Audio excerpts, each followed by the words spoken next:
बीड़ा वाली शारद मैया गीतिया गवाई दा। अरे बा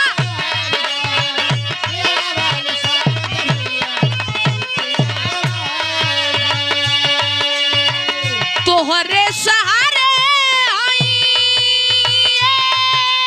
माई हो, तोहरे सहारे आई सरगम सजाई दा। तोहरे सहारे माने सरगम सजाई दा, तोहरे सहारे माने अरे बा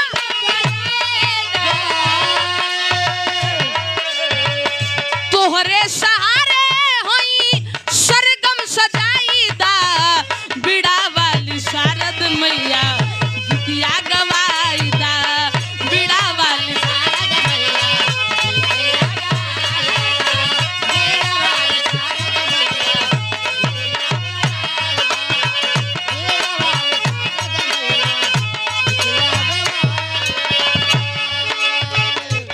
बेटवा अगली लाइन में कहे, एकरे बाद आखिरी लाइन रहे गुरुजी। अगली लाइन में कहे बेटवा कि ए बेटवा के ना गावे आवेला ना बजावे आवेला, ए माई तोरा ही भरोसे ही बेटवा ई मंच पे खड़ा होके दो लाइन कुछ गलत सही बोलत बा, कुल तोहरे भरोसे है। बेटवा एक लाइन कहे,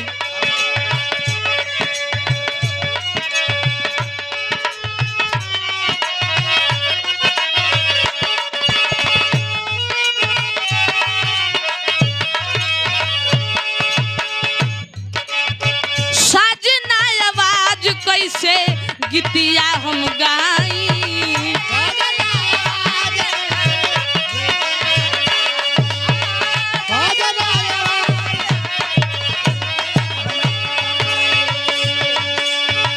माई तोहरे अक्षरा में दुनिया समाई।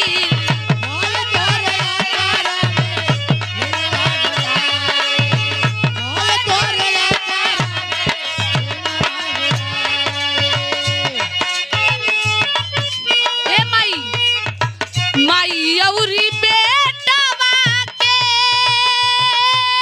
माई हो, माई औरी बेटवा के नटवा निभाई दी।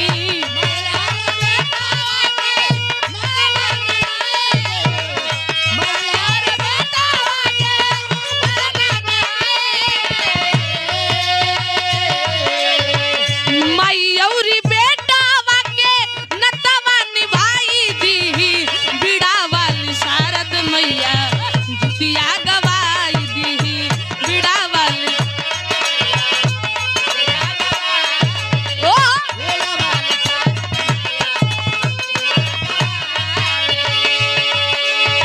भक्त अगली लाइन में गुरु घराने का परिचय बतावत बा कि बेटवा कोने बागी के फूल हमाई।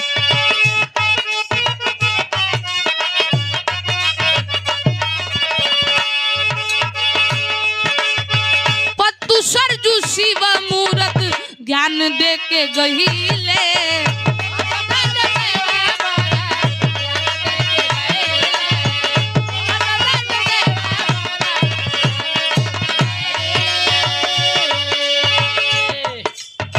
श्याम देव राहुल निस दिन गीत गहिले।